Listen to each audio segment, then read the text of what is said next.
नमस्कार. पद्मनाभ हिलिंगमध्ये तुम्हा सर्वांचं खूप खूप स्वागत. आज गजानन विजय ग्रंथाचा दुसरा अध्याय आपण वाचणार आहोत. 21 अध्याय आपण पूर्ण करणार आहोत. रोज एक अध्याय असणार आहे. गजानन विजय ग्रंथांच्या पारायणाने तुम्हा सर्वांच्या आयुष्यात खूप खूप सुख, समाधान, आनंद मिळो ही ईश्वरचरणी प्रार्थना. गुरुर्ब्रह्मा गुरुर्विष्णू गुरुदेव महेश्वरा, गुरु साक्षात परब्रह्म तस्मै श्री गुरवे नमः.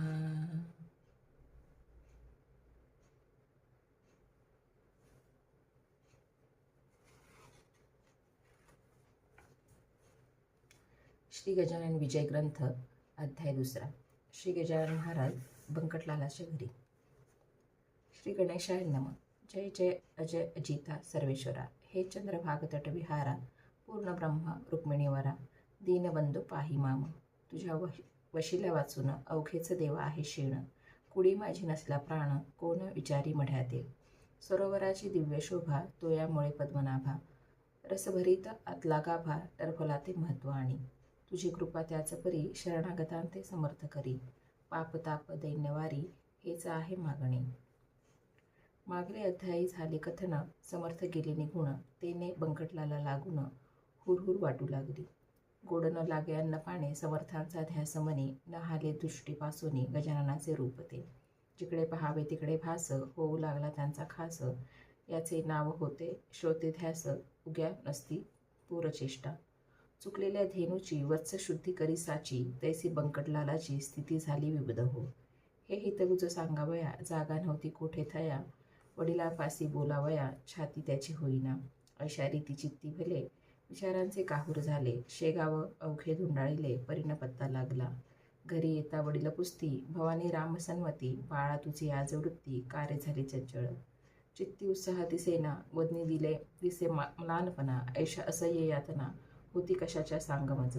तू पोऱ्या तरणा ज्वान नाही कशाची तुला वाण, ऐसे साच असोन चिंता दूर दिसतोसी. किंवा शरीरी काही व्याधी होतसे ती सांगा आधी, चोरून पुत्र ठेवीन कधी गोष्ट कोणत्या पिताला. काहीतरी सांगून केले पिताचे समाधान, पुन्हा शोधा कारण फिरू लागला शेगावी. बंकटलालाचे शेजारी एक होते सदाचारी, घरी होती जमेदारी परी अभिमान नसे त्याचा. तो देशमुख रामाची पंत वयाने वृद्ध अत्यंत, बंकटलालाने तंभूत हकीकत त्यांना निवेदिली. ते बोलले बंकटलाला, तुझा वृत्तांत मी ऐकिला, तू जो पुरुष कथिसी मला तो योगी असावा कोणीतरी.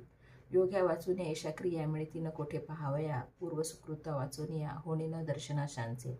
तू घेतले दर्शन जन्म तुझा धन्य धन्य, भेटता ते तुझं लागून ते मलाही दर्शना. ऐसा स्थितीत दिवस चार गेले निघून साचार, बंकटलालासी तिळभर विसरण पडे तयाचा. गोविंद बोवा टाकळीकर होते एक कीर्तनकार, ज्यांच्या कीर्तने सारंगधर प्रसन्न चित्त होत असे. लौकिक यांचा वऱ्हाडात होता मोठ्या प्रमाणात. ते आले फिरत फिरत कीर्तन कराया शेगावी. शंकराच्या मंदिरी झाली कीर्तनाची तयारी, धावू लागल्या नरणारे कीर्तन ऐकावया कारणे. बंकटलालही तेथे आला कीर्तन श्रवणासाठी भला. मध्ये शिंपी भेटला पितांबर नाम ज्याचे. हा शिंपी पितांबर भोळा भाविक होता फार, त्याची समर्थांचा समाचार बंकटलाले कथन केला. दोघे कीर्तनास आलेले तो औचित समर्थ पाहिले, मागल्या बाजूस बसलेले फरसावरी ते धवा. मग कशाचे कीर्तन गेले उभयता धावून, जेवी द्रव्य घटाते पाहून कृपण जाये हपापुनी.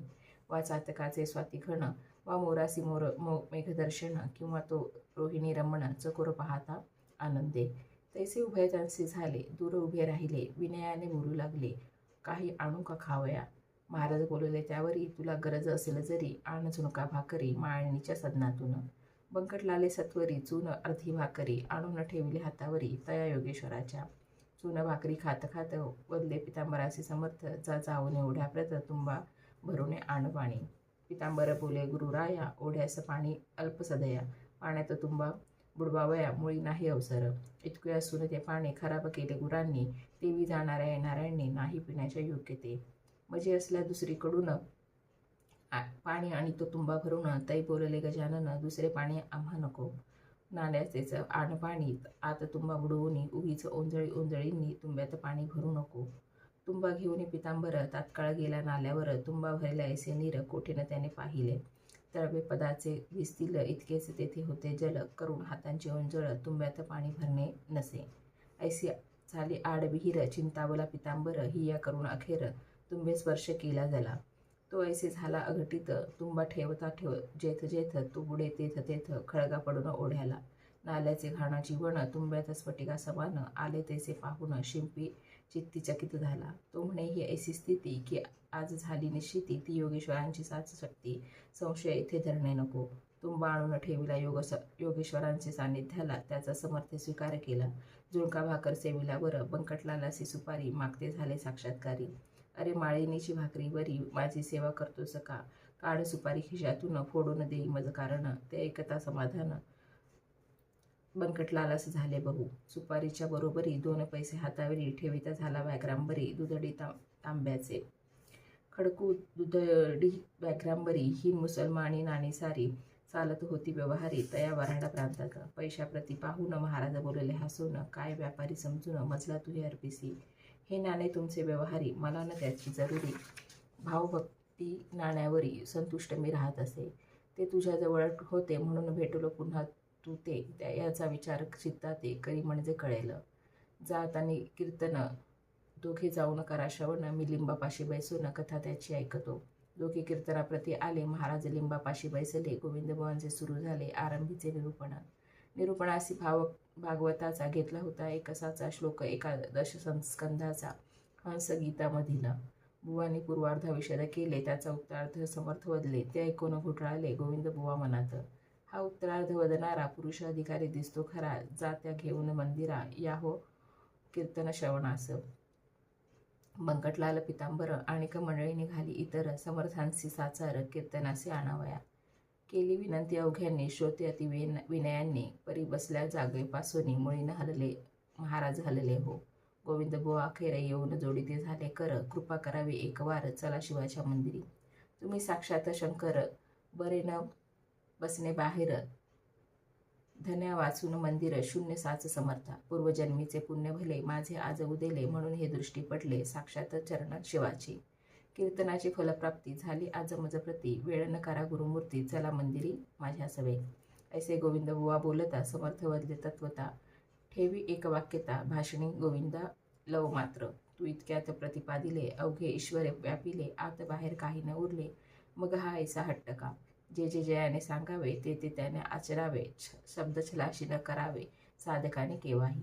भागवताचा श्लोक सांगसी आणि त्याचा विरुद्ध वागसी. कथेकऱ्यांची रीत ऐसी बरवी नव्हे गोविंदा. पोटभऱ्या कथे करी तू न व्हावे भूमीवरी. जा कीर्तन समाप्त करी मी ऐकितो येथून.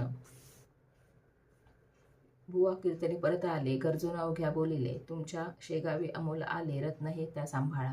हे न शेगाव राहिले. पंढरपूर खचित झाले. चालते बोलते येथ झाले. साक्षात हे पांडुरंग. याची तरतूद ठेवावी. सेवा यांची करावी. यांची आज्ञा मानावी. वेदवाक्यापरी हो. तरीच तुमचे कल्याण होईल निसंशय करून. अनायासे हे निधान जोडते त्या दवडू नका.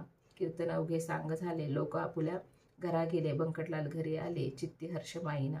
आपल्या सन्माननीय पित्यासी हकीकत कथिली प्रेमेसी. बाबा आपुल्या घराचे गजानन आणा हो. पुत्राने जे कथन केले ते भवानी रामे ऐकिले. आणि प्रेमे ऐसे वदले तूच ये त्या घेऊन. पित्याची मिळाली संमती. बंकटलाल हर्षयती म्हणे कधी भेटेल गुरुमूर्ती. मजला सदने आणावया. पुढे माणिक चौकात 4थ्या दिवशी सद्गुरुनाथ भेटले बंकटलाला प्रत. अस्तमानाचे समय आला. दीनपती असता गेला. इकडे बोध सूर्य उदयला. माणिक चौक प्राचीला. बंकटलालाच्या भाग्याने गुराखी घेऊन धेनुस येऊ लागले ग्रामास. समर्थांच्या आसपास गायी जमू लागल्या. त्या वाटले नंदसूत आला येथे साक्षात. वृक्षावरी करीतात पक्षी किलकिलाट आनंदे. दिवाबत्तीची तयारी दुकानदार करीसी खरी. अशा वेळी आला घरी घेऊन बंकट महाराजा. पित्याने मूर्ती पाहता क्षणी अति आनंद झाला म्हणे. नमन साष्टांग केले चरणी. पाटावरी बैसविले आणि विनविले जोडून हात. काही भोजन करा येथ तुम्ही साक्षात पार्वतीकांत. प्रदोष वेळी आला या. शिव आराधन प्रदोष काळी. घडले ते भाग्यशाली. ऐसे आहे ऐकिली स्कंद पुराणी गोष्ट म्या. ऐसे म्हणून आणिले बिल्वपत्र तात्काळ भले. समर्थांच्या ठेविले परमभक्तीने मस्तकी करा येथे भोजन ऐसे गेलो बोलून परी स्वयंपाका कारण अवधी आहे काहीसा. स्वयंपाक होईपर्यंत हे न थांबले जरी येथ तरी प्रदोष काळी पार्वतीकांत गेला उपाशी घरातून. त्यास करू कैसी तोड ऐसे संकट पडले जड जनसमुदाय प्रचंड मजला मौज पहावया. विचार केला अखेरी दुपारच्या पुऱ्या आहेत घरी त्याच ठेवून तपका तरी पुढे ठेवू समर्थांच्या. ते अवघेच जाणती कपट नाही माझ्या चित्ती भावे भेटतो उमापती ऐसा आहे सिद्धांत. मी शिळे आवर्जून त्यास घालीत नाही अन्न शिवाय पक्क्या रसोई कारण शिळे म्हणणे उचित नसे. चिंतिल्याप्रमाणे तयारी तात्काळ त्याने केली खरी आणून ठेविले समोरी तबक एक समर्थांच्या. पुऱ्या बदाम खारका केळी मोसंबी मुळे देखा भालाप्रती लाविला बुक्का कंठी घातीला पुष्पहार. गुरुमूर्ती प्रसन्न चित्ते अवघे झाले सेविते जे जे पडेल पात्राते ते ते खाती बराबर. उदरी सुमारे 3 शेर अन्न साठविले साचर तेथेच राहिले रात्रभर श्री गजानन महाराज. बंकटलाले दुसऱ्या दिवशी मंगल स्नान समर्थांसी घातले असे अतिहर्षी तो न थाट वर्णवे. घागरी सुमारे 100 उष्णोदकांच्या साचार पाणी घालती नारी नर मन मानेल इशारिती. कुणी शिके काळी लाविती कुणी साबण घेऊन हाती समर्थांचे घासिती पदकमळ आवडीने. कोणी दवना कोणी हिना कोणी चमेली तेल जाना कोणी बेलियाच्या मर्दना करू लागले निज हस्ते. अंगराग नाना परी त्याचे वर्णन कोण करी बंकटलालाची या घरी उणे नव्हते कशाचे ते. स्नानविधी संपला पितांबर तो नैसविला अतिसन्माने बसविला योगीराज गादीवरी. भाली गंध केशरी गळ्यात हार नाना परी कोणी तुळशी मंजरी वाहू लागले शिरावर. नैवेद्य नाना परीचे झाले समर्थार्पण साचे भाग्य त्या बंकटलालाचे खचित आले उदयाला. ते बंकटलालाचे घर झाले द्वारका साचार तया दिनी सोमवार 4 वार शिवाचा होता हो. अवघी मंडळींनी आपुले मनोरथ ते पूर्ण केले एक मात्र त्यातून उरले इच्छाराम शेठजी. हा चुलत बंधून बंकटाचा होता भाविक मनाचा भक्त असे शंकराचा त्यासे ऐसे वाटले. आज आहे सोमवार मसी उपास साचार धरास प्रत्यक्ष शंकर चालते बोलते आलेच की. त्यांची पूजा अस्तमाने यथासांग करूने करू पारणा ऐसी म्हणे इच्छा त्याने धरली असे. तो झाला अस्तमान मावळला असे नारायण इच्छारामे केले स्नान प्रदोष वेळा लक्ष्मी.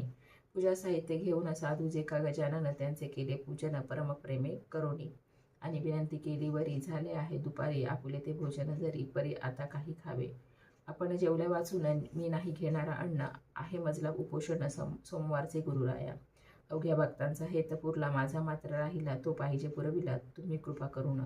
जनकुतूहल दृष्टींनी पाहू लागले तया स्थाने इच्छाराम तो घेऊन नैवेद्य आला परातीत. आंबे मोहर तांदळाचा 2 मुदी भातसाचा नानाविध पक्वानांचा थाट केला तयाने.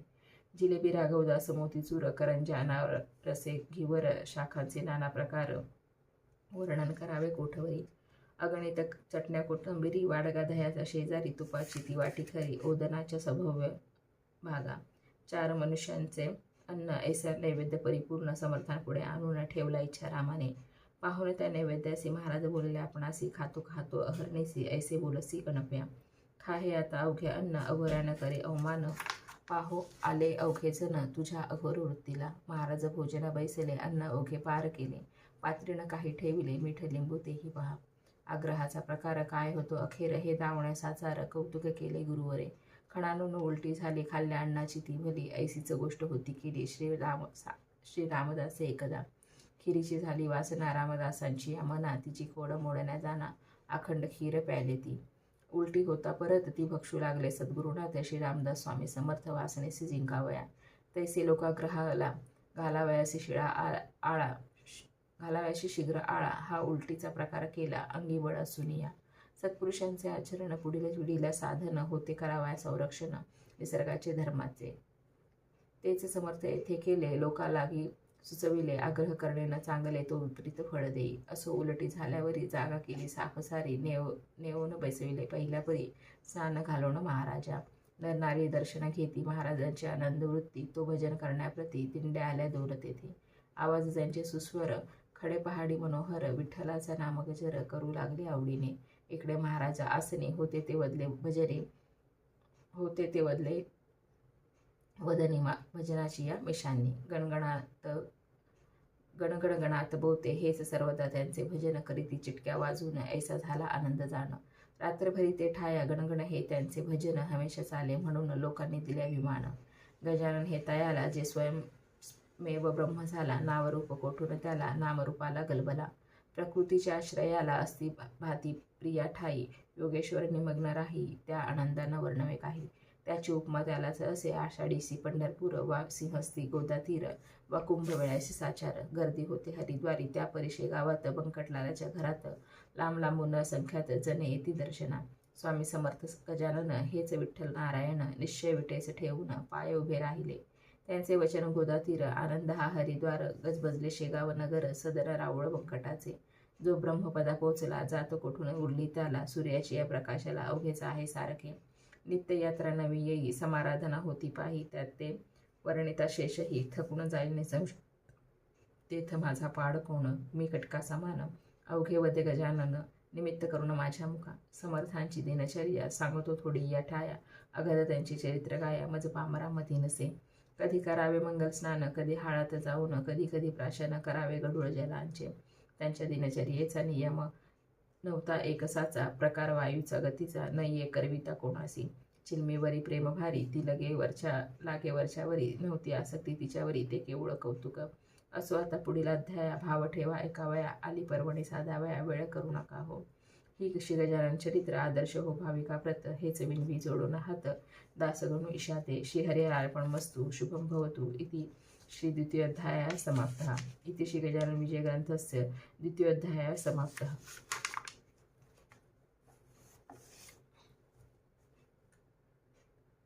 आता विश्वात्मके देवे, येणे वाग्यज्ञे तोषावे, तोषोणी मज द्यावे, पसाय दान हे. जे खळांची व्यंकटी सांडो, तया सत्कर्मी रती वाढो, भूता परस्परे पडो, मैत्र जीवांचे, दुरितांचे तिमिर जाओ, विश्वस्वधर्म सूर्ये पाहो. जो जे वांछिल तो ते लाहो, प्राणिजात. वर्षत सकळ मंगळी, ईश्वर निष्ठांची मांदियाळी, अनवर्त भूमंडळी, भेट तू भूता. चला कल्पतरूंचे आरव, चेतना चिंतामणीचे गाव, बोलते जे अर्णव पियुषांचे. चंद्रमेचे अलांचन, मार्तंड जे तापहीन, ते सर्वाही सदा सज्जन. सोय रे हो तू, किंबहुना सर्व सुखी, पूर्ण होऊनी तिन्ही लोकी. भजिजो आदि पुरुखी, अखंडित. आणि ग्रंथोपजीविये, विशेषी लोकिये. दृष्टादृष्ट विजये, होवा वेजी. एथ म्हणे श्री विश्वेश्वराओ, हा होईल दान पसाओ. येणे वरे ज्ञान देओ, सुखिया झाला, सुखिया झाला, सुखिया